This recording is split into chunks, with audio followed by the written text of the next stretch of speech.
Root cancel आ गया 1, तो 10 45 is 1। अस्सलाम वालेकुम डियर स्टूडेंट्स। तो डियर स्टूडेंट्स, जैसा कि आप सबों को पता है कि जेके बोस ने कुछ दिन पहले अपनी ऑफिशियल वेबसाइट पर नया मॉडल पेपर अपलोड किया था regarding examination of class 10th after rationalisation of some contents और टॉपिक्स। तो इस वक्त मैं मैथमेटिक्स क्लास 10th को टच करूंगा, इसका दूसरा लेक्चर लूँगा और यहाँ पर हम सिर्फ डिस्कस करेंगे वो 20 क्वेश्चंस जो कि कुछ इसमें मल्टीपल चॉइस क्वेश्चंस होंगे और कुछ 1 मार्क्स के क्वेश्चन। ठीक, इनको हम यहाँ पर सॉल्व करने की कोशिश करेंगे। इससे पहले के एक लेक्चर में मैंने आपको बताया था कि कौन सा पैटर्न होगा जो कि जेके बोस फॉलो करेगा फॉर एग्जामिनेशन जो कि मार्च में आपका होने वाला है। ठीक है, तो उसी दिन जब मैंने वो पहला वीडियो अपलोड किया था कल शायद, तो वहाँ पर मैंने आपको बताया था कि ये जो 20 क्वेश्चंस हैं उनको हम अगले वीडियो में फुली डिस्कस करेंगे। तो आज इस वक्त मैं उन क्वेश्चंस को लेने जा रहा हूँ। ठीक है, आई होप आप इस वीडियो को एंड तक देखोगे और अपने फ्रेंड्स में शेयर भी करोगे। ठीक है, तो यहाँ पर देखिए क्वेश्चन फर्स्ट क्या कह रहा है। ठीक है, बहुत आसान क्वेश्चन। हम यहाँ पर सिर्फ हम यहाँ पर क्वेश्चंस को डिटेल से इनका आंसर देखेंगे। ठीक है, तो देखिए यहाँ पर क्वेश्चन नंबर 1 है, ये देखिए द नंबर 1 माइनस रूट 3। देखो 1 यहाँ पर है रैशनल, रूट 3 है इरेशनल। जब रैशनल और इरेशनल में कुछ भी प्रोसेस हो, चाहे वो ऐड हो, सब्ट्रैक्शन हो, मल्टीप्लिकेशन हो या डिवीजन हो, तो रिजल्ट जो आता है वो हमेशा आता है इरेशनल नंबर। क्या आता है? Irrational number. इसका मतलब इसका जो आंसर है वो है पार्ट बी। ठीक है ना। तो दूसरा क्वेश्चन यहाँ पर देखिए, यहाँ पर आपके सामने ग्राफ है और number of zeros of polynomial are, कितने जीरोस होंगे। ठीक है, यहाँ पर आपको क्या देखना है? यहाँ पर देखना है ये जो ग्राफ लाइन है एक्स एक्सिस को कितने पॉइंट्स पर काट रही है। ठीक है, ये आपका एक्स एक्सिस है। ठीक है, यहाँ पर देखिए आपको वाई एक्सिस का नहीं देखना, एक्स एक्सिस का देखना है। 1, ठीक है, 2, 3, 4, 4 पॉइंट्स पर ये काट रही है एक्स एक्सिस को, इसका मतलब आंसर इसका डी होगा। ठीक है, अगला क्वेश्चन लेते हैं, क्वेश्चन 3। देखिए question 3, the pair of linear equations 2x - y + 9 = 0, 6x - 3y + 10 = 0 are. अब यहाँ पर 4 ऑप्शन है। क्या ये जो इक्वेशंस 2 है, ये इनकी जो लाइन्स आप ड्रा करते हो, क्या पैरेलल लाइन्स है, इंटरसेक्टिंग लाइन्स है, कोइंसिडेंट लाइन्स है? नन है। ठीक है, ये टेस्ट करने के लिए हमारे पास एक तरीका है जिसको हम ऐसे करते हैं कि a1/a2 पहले निकालते हैं। ठीक है, वो हम देखेंगे। अब आप ये देखोगे a1 b1 c1 इसमें आता है। ठीक है, देखो a1 b1 c1 इस इक्वेशन के होते हैं, यानी कि कोफिशिएंट्स और कांस्टेंट। ठीक है, अगर हम इक्वेशन फर्स्ट की बात करेंगे, x का कोफिशिएंट 2 है, ये हो गए a1। ठीक है, और y का कोफिशिएंट -1 हो गए b1, ये 1 वाले 9 हो गए c1। ठीक है, इसी तरह से इक्वेशन नंबर 2 के a2 b2 c2। ठीक है, तो यहाँ पर हम देखेंगे a1/a2, क्योंकि आपका टाइम कम होता है उधर, तो हम शॉर्ट में ही करेंगे। ठीक है, पहले लेंगे हम फर्स्ट इक्वेशन। इसमें a1 क्या है? x का कोफिशिएंट 2, और दूसरी इक्वेशन का x का कोफिशिएंट वो है 6। ठीक है, 2 1 2 3, तो ये आएगा 1/3। ठीक है, उसके बाद आपको देखना है b1/b2। आराम से वीडियो को स्किप मत कीजिए, वरना ये कुछ आपको समझ नहीं आएगा। ठीक है, तो यहाँ पर देखिए b1। अब आपको y का कोफिशिएंट लेना है दोनों इक्वेशंस का। पहले y का कोफिशिएंट है -1, दूसरी इक्वेशन का कोफिशिएंट है -3, माइनस कट, ये आएगा 1/3। ठीक है, अब c1/c2। ठीक है, c1/c2 क्या है? कांस्टेंट आपको देखना है 9/10। यहां पर आप देख रहे हो a1/a2 बराबर है b1/b2, लेकिन c1/c2 के बराबर नहीं है। जब ये कंडीशन आती है, आपको पता है इसमें 3 कंडीशंस होती हैं। a1/a2 is not equal to b1/b2, इसमें यूनिक सॉल्यूशन होता है और लाइन्स इंटरसेक्ट करती है। दूसरी कंडीशन में क्या होता है? A2 equal to B1 by B2 equal to C1 by C2। जब तीनों बराबर होंगे तब इनफाइनाइटली मेनी सॉल्यूशंस। और इसमें जो लाइन्स होते हैं वो कोइंसिडेंट होते हैं, एक दूसरे के ऊपर आती हैं, ठीक है। लेकिन तीसरी कंडीशन, जब A1 by A2 equal to B1 by B2 is not equal to C1 by C2, उस टाइम लाइन्स आपस में नहीं मिलते, दैट मीन्स पैरेलल लाइन्स होती हैं। जब भी पैरेलल लाइन्स होंगे नो सॉल्यूशन आएगा। और इसका मतलब यहाँ पर अब ऑप्शन ए आपका सही आंसर होगा। क्यों? A1 by A2 equal to B1 by B2 is not equal to C1 by C2। ठीक है ना। तो अब अगला क्वेश्चन 4 यहाँ पर देखिए, आराम से देखना, ठीक है। ये जो पेपर आया है ना, ये अपलोड किया है, मतलब मॉडल पेपर है, ये अपलोड किए हैं जेके बोस ने, ठीक है। तो इसको आई होप इसमें भी कुछ क्वेश्चंस आ सकते हैं बोर्ड के हवाले से, ठीक है। अब देखिए यहाँ पर question 4, 30th term of AP। यहाँ पर पहले देखिए AP क्या है। AP में पहली टर्म है दैट इज A1 या A आप कह सकते हो, ठीक है, वो 10 है, ठीक है। उसके बाद इसमें आपको D निकालना होता है। आपने ये सारा पढ़ा होगा, मैं आपको फिर भी यहाँ पर दिखाऊंगा कि D किस तरह से निकालते हैं। उसमें आप सेकंड टर्म लेते हैं A2 माइनस A1, ठीक है। सेकंड टर्म यहाँ पर 7 है, फर्स्ट टर्म 10 है, 7 माइनस 10 ये आएगा जनाब -3। तो A भी आ गया, D भी आ गया। अब बहुत आसान है ये 30th टर्म। आपको पता है 30th टर्म किस तरह होती है? A30, इसमें आपको A प्लस 29D लिखना होता है, ठीक है। A प्लस 29D, A क्या है? देखिए A 10 है, ठीक है, प्लस 29, और ये देखो आप D क्या है? D -3 है, ठीक है। तो आप यहाँ पर देखिए 10 माइनस प्लस माइनस 3 9 27, 3 2 6 7 8, ठीक है। अब यहाँ पर 87 में से 10 निकालिए तो 77, लेकिन माइनस, ठीक है। अब यहाँ पर देखोगे आंसर क्या आएगा, ठीक है, तो -77, ठीक है। तो यहाँ पर ऑप्शन देखो आप, ऑप्शन कौन सी है? ऑप्शन सी इसका करेक्ट आंसर है, ठीक है। उसके बाद यहाँ पर क्वेश्चन 5 देखिए, यहाँ पर क्या है? साइन स्क्वायर 25 लेकिन डिग्री, ठीक है, 25 degree plus cos square 25 degree, ठीक है। देखो असल में ये फॉर्मूला क्या है? साइन स्क्वायर ए के बदले इन्होंने लगाया है 25, आपका दिमाग, आपका माइंड डाइवर्ट करने के लिए। कॉस स्क्वायर ए, आपको पता है साइन स्क्वायर ए प्लस कॉस स्क्वायर ए किसके बराबर होता है? 1 के बराबर, ठीक है। अब यहाँ पर इन्होंने लगाया है sine square 25 plus cos square 25, ठीक है। अब मुझे बताओ ये 1 कब आता है? मुझे बताओ, जब आप ट्राइगोनोमेट्रिक टेबल पढ़ते हो, ठीक है, तो उसमें कहीं 1 आता है। मुझे बताओ साइन 31 के बराबर मत है ना। यहाँ पर मुझे बताओ साइन 90 डिग्री ये किसके बराबर है? साइन 90 डिग्री 1 के बराबर आता है, ठीक है। ना इसमें C आएगा ना इसमें D आएगा, ठीक है, क्योंकि cos 90 किसके बराबर होता है? cos 90 is 0, sine 90 is 1। आया समझ? तो इसका मतलब इसका B पार्ट सही आंसर होगा, ठीक है। अब क्वेश्चन 6 तरह का है, देखो, एब्सिसा बोलते हैं एक्स कोऑर्डिनेट को। किसको? एक्स कोऑर्डिनेट को। देखिए the abscissa of any point on Y axis. Y axis में एब्सिसा 0 होगा। कैसे? देखो देखो वाई एक्सिस में एब्सिसा 0 होगा, ऐसे 0, y।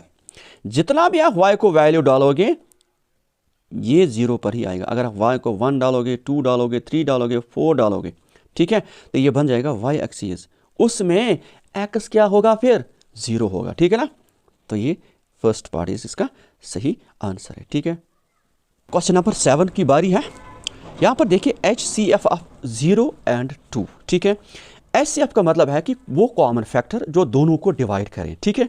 यहाँ पर देखिए अगर हम 0 और 2 की बात करें, 0 और 2 की बात करें, तो यहाँ पर HCF क्या होगा? देखो 0 जो है इसको भी डिवाइड 2 करेगा, आंसर आएगा 0, ठीक है। और 2 को भी डिवाइड 2 करेगा तो आंसर आएगा, इसको भी डिवाइड करता है, ठीक है। इसका मतलब यहाँ पर जो HCF होगा वो होगा 2। क्या होगा? 2, ठीक है। इस तरह का क्वेश्चन आ सकता है एग्जाम में, ठीक। 8, getting a natural number greater than 0 is an example of impossible event, sure event, simple event, none. ये प्रोबेबिलिटी का क्वेश्चन है। क्वेश्चन गौर से देखिए, हमें नेचुरल नंबर निकालना है और 0 से बड़ा। हमें पता है 0 नेचुरल नंबर नहीं है, तो वो जो इवेंट होगा, वो जो आउटकम उधर से आएगा, क्या वो श्योर होगा कि इम्पॉसिबल होगा, सिंपल इवेंट होगा, नन होगा? वो श्योर होगा। कोई ना कोई नेचुरल नंबर उधर से हमें मिल सकता है, क्योंकि 0 के बाद सारे वो नेचुरल नंबर्स है। ठीक है, तो sure event. 3 times volume of right circular cone. देखो 3 टाइम्स वॉल्यूम ऑफ कून। आपको पता है वॉल्यूम ऑफ कून किसके बराबर है? 1/3 पाई आर स्क्वायर एच। ये है 3 टाइम्स, आपको लिखना है इधर। H and radius R is equal to, देखो ये किसके बराबर होगा? 3 और 3 कट हो जाएगा। कितना इजी क्वेश्चन है, आपको समझा? 3 times volume of right circular cone, 3 times ये हो गया वॉल्यूम ऑफ कून, तो ये है 3 कट हो जाएगा, आंसर आएगा पाई आर स्क्वायर एच। वो देखिए आप आंसर में क्या होगा। Twice volume of cylinder of height and this volume of cylinder of cone, height H R radius half, तो ये आंसर इसका बी होगा क्योंकि ये वॉल्यूम ऑफ सिलेंडर है। ठीक है, पाई आर स्क्वायर एच। आया समझ? तो उसके बाद अगला क्वेश्चन लेते हैं, क्वेश्चन 10। देखिए question 10, which of the following is quadratic equation. ठीक है, यहाँ पर देखिए क्वाड्रेटिक इक्वेशन में अहम चीज़ है वो कि एक्स स्क्वायर होना चाहिए। ठीक है, देखिए 1 + एक्स स्क्वायर + एक्स, यहाँ पर देखिए, और ये जो वेरिएबल का कोफिशिएंट होना चाहिए वो होना चाहिए होल नंबर। ठीक है, होल नंबर। तो यहाँ पर एक्स स्क्वायर तो है, कांस्टेंट भी है, लेकिन यहाँ पर देखिए एक्स का कोफिशिएंट रूट में है, दैट रूट का वैल्यू होता है 1/2। इसका मतलब ये नहीं है। ठीक है, तो यहाँ पर देखिए एक्स -1, इसको आप ऑपरेट करना है, इसको भी ऑपरेट करना है। ठीक है, इसको भी ऑपरेट करना है। देखो अगर इसको आप, यहाँ पर एक ट्रिक है, देखो वो कैसे, देखो मेरे ख्याल में बी भी नहीं होगा क्योंकि इसमें कटेगा कुछ। अब देखना, मेरे ख्याल में सी भी नहीं होगा क्योंकि जब डी में ऑलरेडी है, बहुत आसान है। क्यों? एक्स स्क्वायर + 2 = 5, तो ये एक्स स्क्वायर तो मौजूद है। मैंने कहा क्वाड्रेटिक इक्वेशन के लिए सिर्फ आपको कम से कम एक्स स्क्वायर होना चाहिए। मेरे ख्याल में अगर आप देखो, अगर आप इसको आप करने लगोगे कितना टाइम लेगा, ये भी कितना टाइम लेगा।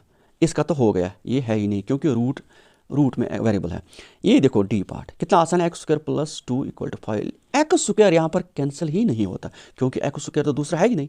इसका मतलब देखो इन दो को, इनको सॉल्व करने के बगैर आप इसको टिक मार सकते हो। कितना ईजी है ना? ये यहाँ पर है। अब क्वेश्चन नंबर 11। क्वेश्चन 11 देखिए, प्राइम फैक्टराइजेशन ऑफ 1001 इज 7, 11, 13। क्या 1001 के प्राइम फैक्टर 7, 11, 13 है कि नहीं? ठीक है, ये डॉट नहीं है, ये मतलब ये मल्टीपल का सिंबल है। ठीक है, अब किस तरह से बोलोगे? आप पहले करोगे 1001 के फैक्टर्स, तरीका एक है, लेकिन क्यों ना हम इसको ऐसे करें, इन तीनों को ज़रब करें। अगर ये आता है ना 1001 के, तो फिर है 7, 11 = 77। ठीक है, अब 13 से ज़रब कीजिए, कितना आसान है। 7, 3 7 = 21, 3 7 = 21, 22, 23। ठीक है, उसके बाद देखिए 7 7 क्योंकि 1 से करना है, 1 7 और 3 10, 7 और 2 9 और 1 10। बिल्कुल जनाब, ये है, ये ट्रू है। 11 ये ट्रू है। कितना आसान है ना? बहुत आसान। तो 11 में ट्रू है क्योंकि आपको करना है इनका मल्टीप्लिकेशन। अगर 1001 के बराबर आता है तो फिर है। ठीक है, क्योंकि ये फैक्टर इसी के जब होंगे तो इसी के बराबर आएंगे, अगर नहीं होंगे तो नहीं आएंगे। ठीक है, क्वेश्चन 12 को देखेंगे। The sum of first n natural numbers is, the sum of first n natural numbers is, question है, फॉर्मूला है, याद होनी चाहिए आपको। ये है n × n + 1 whole divided by 2। ठीक है, उसके बाद ये क्वेश्चन 13 में है, if P of A is 1/2, P of not A is 1/2। क्या ये ट्रू फॉल्स है? बिल्कुल है, क्योंकि टोटल प्रोबेबिलिटी 1 के बराबर। अगर एक इवेंट आता है, एक नहीं आता, जब हम कॉइन को टॉस करते हैं, हेड आता है, टेल नहीं आता, हेड के लिए भी उतने चांसेस जितने टेल के हैं। ठीक है, अगर P of A is 1/2 then P of not A is 1/2, ये सही है। ठीक है, ये ट्रू है भाई। अगला क्वेश्चन देखिए भाई question 14, all dash dash triangles are similar. क्या सारी ट्राइंगल सिमिलर है भाई? ना ना ना ना, कैसे है? यहाँ पर तो बहुत सारी ट्राइंगल्स हैं। देखिए एक ट्राइंगल ऐसी है, दूसरी ऐसी है, ठीक है, तीसरी जनाब ऐसी होगी। तो क्या सिमिलर सारी है? सिमिलर का क्या मतलब है? सेम शेप, साइज़ के मुतलिक ये नहीं कह रहा है, ठीक है। साइज़ अगर होता तो कॉन्ग्रेंट के मुतलिक बोलता। ये कह रहा है all dash dash triangles are similar. नहीं नहीं नहीं, ठीक है। अगर ये कहता all equilateral triangles are similar तो मैं कहता कि जनाब हाँ आपका सही है, एक बड़ी एक छोटी, ठीक है, इक्विलेटरल ट्राइंगल, ठीक है, तो ये सही है। तो इसका मतलब ये जो क्वेश्चन 14 है ये और सिमिलर, नो, यहाँ पर no. 15, a circle can have dash dash parallel tangents at the most. देखते हैं जनाब हमारा circle, a circle can have parallel tangents at the most. एक टेंजेंट इधर से डालेंगे तो इसका एक ही होगा इधर, तो दो, ठीक है। A circle can have two parallel tangents at the most, ठीक है। अगर यहाँ से भी डालोगे लेकिन दो ही होंगे, ठीक है, कहीं से भी डालो दो ही होंगे, ठीक है। उस 16, write formula for sum of n terms of an AP। वो तो फार्मूला आपको लिखना है इधर। Write formula for sum of n terms of an AP, आपको लिखना है SN। दो फार्मूला है, n/2, ठीक है, 2a प्लस n-1d लास्ट में, ठीक है। यहाँ दूसरी इसके है a, अगर लास्ट टर्म दी हो a प्लस an, ठीक है, ये भी एक फार्मूला है, ठीक है।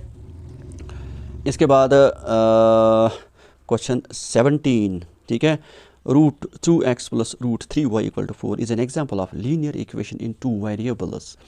देखो यहाँ पर क्या कर लें, अगर ये x भी रूट में होता तब ये लीनियर इक्वेशन नहीं होती, लेकिन x यहाँ पर बाहर है, y भी रूट से बाहर है, तो is an example of linear equation 2 variable. बिल्कुल जनाब ये है, ये ट्रू है, ठीक है। तो इस तरह के क्वेश्चन आप वहाँ पर देख सकते हो भाई। उसके बाद 80 sin 30 plus cos 60 is equal to tan 45। कैसे करोगे? आपको बताना है ट्रू फॉल्स। देखिए sin 30 होता है 1/2, क्या होता है 1/2, प्लस cos 60 ये भी होता है 1/2, ठीक है, cos 60 होता है 1/2। 2 सेम है, एक ही लिखो, ऊपर 1 + 1 2, 2 1 ज़ा 2, 2 1 ज़ा 2। अबे जनाब ये आ गया 1। आपको पता है 1 किसका है? आपको नहीं पता? tan जो 45 है, tan 45 डिग्री, वो 1 के बराबर होता है, ठीक है।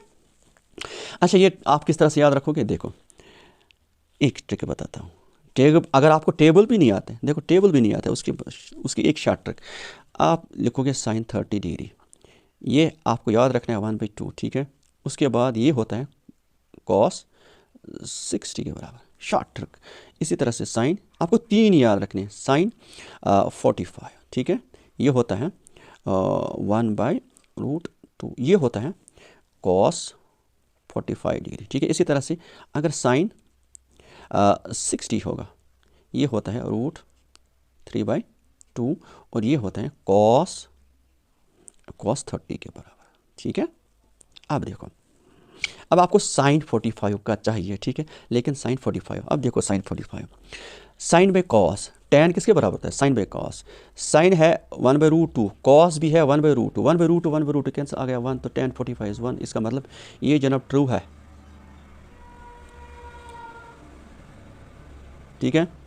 अगला क्वेश्चन, इसका और भी है, sin A is equal to cos A, where A is acute angle, then angle A is कहाँ पर? अभी मैंने बताया कहाँ पर ये दोनों बराबर होते हैं, 45 पर, 45 डिग्री पर साइन और cos सेम होते हैं, ठीक है।